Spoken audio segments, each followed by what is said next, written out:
Chapter 16. And now he stood at the end of the long part of the lake and was not the same, would not be the same again. There had been many first days. First arrow day, when he had used thread from his tattered old piece of windbreaker and some pitch from a stump to put slivers of feather on a dry willow shaft and make an arrow that would fly correctly. Not accurately. He never got really good with it, but fly correctly so that if a rabbit or a fool bird sat in one place long enough, close enough, and he had enough arrows, he could hit it. That brought first Rabbit Day, when he killed one of the large rabbits with an arrow and skinned it as he had the first bird, cooked it the same way to find the meat as good, not as rich as the bird, but still good. And there were strips of fat on the back of the rabbit that cooked into the meat to make it richer. Now he went back and forth between rabbits and fool birds when he could, filling in with fish in the middle. Always hungry. I am always hungry, but I can do it now. I can get food. And I know I can get food, and it makes me more. I know what I can do. He moved closer to the lake to a stand of nut brush. There were thick bushes with little slicker pods that held green nuts, nuts that he thought he might be able to eat, but they weren't ripe yet. He was out for a fool bird, and they liked to hide in the base of the thick part of the nut brush, back in where the stems were close together and provided cover. In the second clump, he saw a bird, moved close to it, paused when the head feathers came up and it made a sound like a cricket, a sign of alarm just before it flew. Then he moved closer when the feathers went down and the bird relaxed. He did this 4 times, never looking at the bird directly, moving toward it at an angle so that it seemed like he was moving off to the side. He had perfected this method after many attempts and had worked so well that he had actually caught one with his bare hands until he was standing less than 3 feet from the bird, which was frozen in a hiding attitude in the brush. The bird held for him, and he put an arrow to the bow, one of the feathered arrows, not a fish arrow, and drew and released. It was a clean miss, and he took another arrow out of the cloth pouch at his belt, which he had made from a piece of the windbreaker sleeve, tied at one end to make a bottom. The fool bird sat still for him, and he did not look directly at it until he drew the second arrow and aimed and released, missed again. This time the bird jerked a bit, and the arrow stuck next to it so close it almost brushed its breast. Brian only had 2 more arrows, and he debated moving slowly to change the spear over to his right hand and had used that to kill the bird. 1 more shot, he decided. He would try it again. He slowly brought another arrow out, put it on the string, aimed and released, and this time saw the flurry of feathers that meant he had made a hit. The bird had been struck off center and was flopping around wildly. Brian jumped on it and grabbed it and slammed it against the ground once, sharply, to kill it. Then he stood and retrieved his arrows and made sure they were all right and went down to the lake to wash the blood off his hands. He kneeled at the water's edge and put the dead bird and his weapons down and dipped his hands into the water. It was very nearly the last act of his life. Later, he would not know why he started to turn. Some smell or sound, a tiny brushing sound, but something caught his ear or nose and he began to turn and had his head half around when he saw a brown wall of fur detach itself from the forest to his rear and come down on him like a runaway truck. He just had time to see that it was a moose. He knew them from pictures, but did not know, could not guess how large they were when it hit him. It was a cow, and she had horns, But she took him in the left side of the back with her forehead, took him and threw him out into the water, and then came after him to finish the job. He had another half second to fill his lungs with air, and she was on him again, using her head to drive him down into the mud on the bottom. Insane, he thought. Just that, the word insane. Mud filled his eyes, his ears. The horn boss on the moose drove him deeper and deeper into the bottom muck. And suddenly, it was over, and he felt alone. He sputtered to the surface, sucking air and fighting panic. And when he wiped the mud and water out of his eyes and cleared them, he saw the cow standing sideways to him not 10 feet away, calmly chewing on a lily pad root. She didn't appear to even see him, or didn't seem to care about him. And Brian turned carefully and began swim crawl out of the water. As soon as he moved, the hairs on her back went up, and she charged him again, using her head and front hooves this time, slamming him back and down into the water, on his back this time. And he screamed the air out of his lungs and hammered on her head with his fist and filled his throat with water, and she left again. Once more he came to the surface, but he was hurt now, hurt inside, hurt in his ribs, and he stayed hunched over, pretending to be dead. She was standing again, eating. Brian studied her out of one eye, looking to the bank with the other, wondering how seriously he was injured, wondering if she would let him go home this time. Insane. He started to move, ever so slowly. Her head turned and her back hair went up like the hair on an angry dog, and he stopped, took a slow breath. The hairs went down and she ate. Move, hair up, stop, hair down. Move, hair up, a half foot at a time, until he was at the edge of the water. He stayed on his hands and knees. Indeed, was so hurt, he wasn't sure he could walk anyway, and she seemed to accept that and let him crawl slowly out of the water and up into the trees and brush. When he was behind a tree, he stood carefully and took stock. Legs seemed all right, but his ribs were hurt bad. He could only take short breaths, and then he had a jabbing pain, and his right shoulder seemed to be wrenched somehow. Also, his bow and spear and full bird were in the water. At least he could walk, and he had just about decided to leave everything when the cow moved out of the deeper water and left him. As quickly as she come, walking down along the shoreline in the shallow water with her long legs making sucking sounds when she pulled them free of the mud. Hanging on a pine limb, he watched her go, half expecting her to turn and come back to run him over again. But she kept going, and when she was well gone from sight, he went to the bank and found the bird, then waded out a bit to get his bow and spear. Neither of them was broken, and the arrows, incredibly, were still on his belt in the pouch, although messed up with mud and water. It took him most of an hour to work his way back around the lake. His legs worked well, but if he took 2 or 3 fast steps, he would begin to breathe deeply, and the pain from his ribs would stop him, and he would have to lean against a tree until he could slow back down to shallow breathing. She had done more damage than he had originally thought, the insane cow. No sense at all to it. Just madness.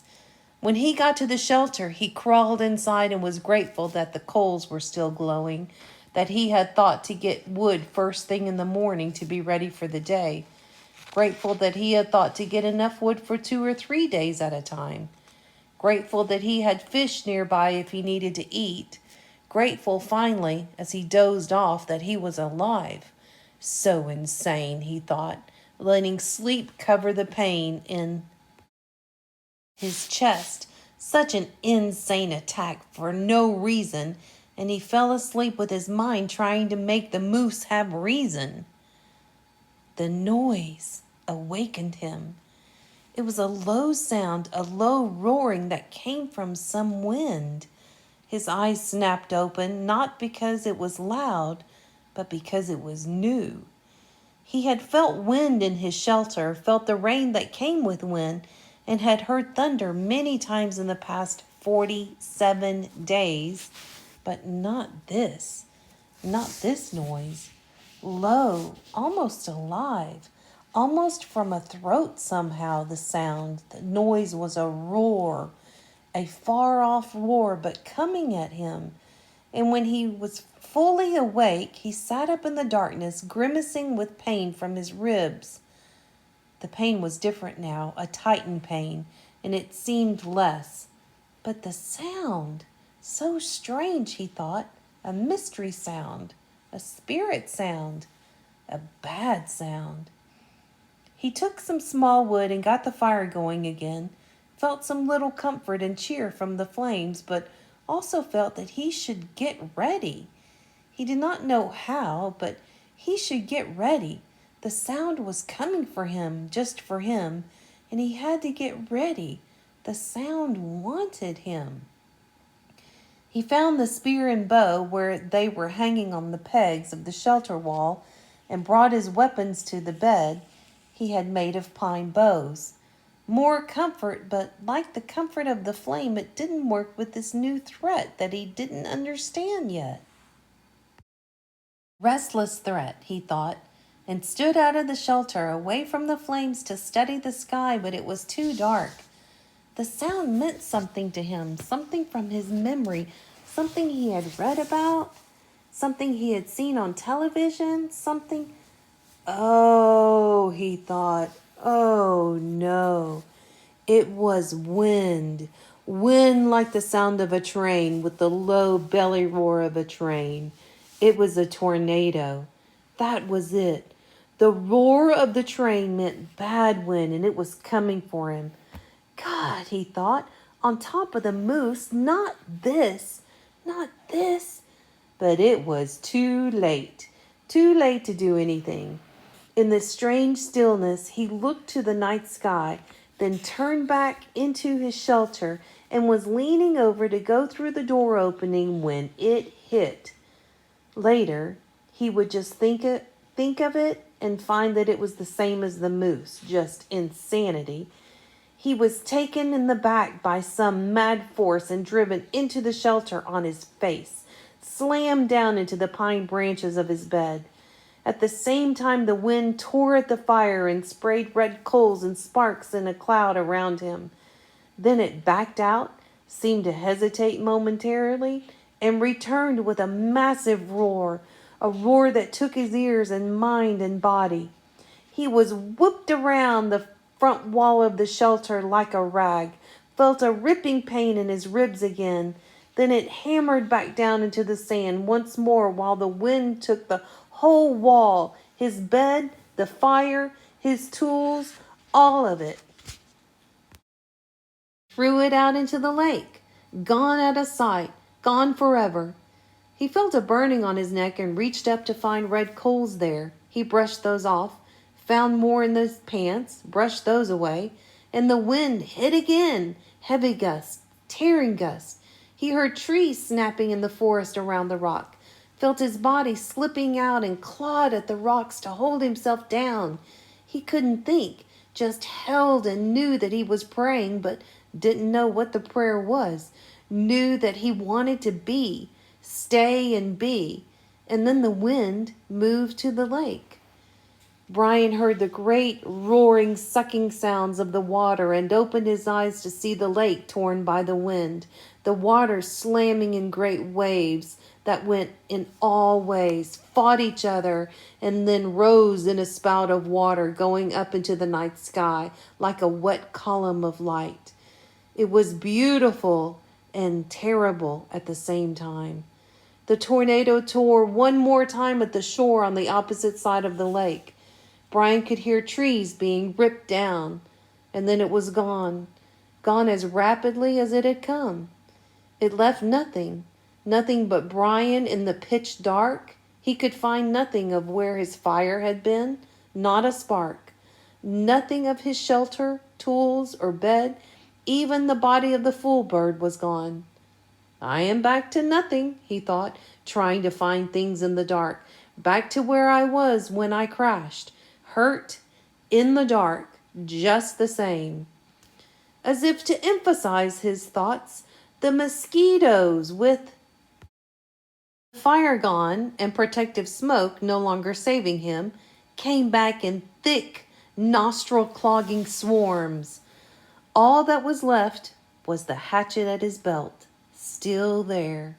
But now it began to rain, and in the downpour he would never find anything dry enough to get a fire going. And at last he pulled his battered body back in under the overhang where his bed had been and wrapped his arms around his ribs. Sleep couldn't come with the insects ripping at him, so he lay the rest of the night slapping mosquitoes and chewing with his mind on the day. This morning he had been fat, well, almost fat and happy, sure of everything, with good weapons and food and the sun in his face and things looking good for the future. And inside of one day, just one day, he had been run over by a moose and a tornado, had lost everything, and was back to square one, just like that. A flip of some giant coin, and he was the loser. But there is a difference now, he thought. There really is a difference. I might be hit, but I'm not done. When the light comes, I'll start to rebuild. I still have the hatchet. That's all I had in the first place. Come on, he thought, baring his teeth in the darkness. Come on. Is that the best you can do? Is that all you can hit me with, a moose and a tornado? Well, he thought, holding his ribs and smiling, then spitting mosquitoes out of his mouth. Well, that won't get the job done. That was the difference now. He had changed and he was tough. I'm tough where it counts, tough in the head. In the end, right before dawn, a kind of cold snap came down. Something else new, this cold snap. And the mosquitoes settled back into the damp grass and under the leaves, and he could sleep or doze. And the last thought he had that morning as he closed his eyes was, I hope the tornado hit the moose. When he awakened, the sun was cooking the inside of his mouth and had dried his tongue to leather. He had fallen into a deeper sleep with his mouth open just at dawn, and it tasted as if he had been sucking on his foot all night. He rolled out and almost bellowed with pain from his ribs. They had tightened in the night and seemed to pull at his chest when he moved. He slowed his movements and stood slowly, without stretching unduly, and went to the lake for a drink. At the shore he knelt carefully with great gentleness and drank and rinsed his mouth.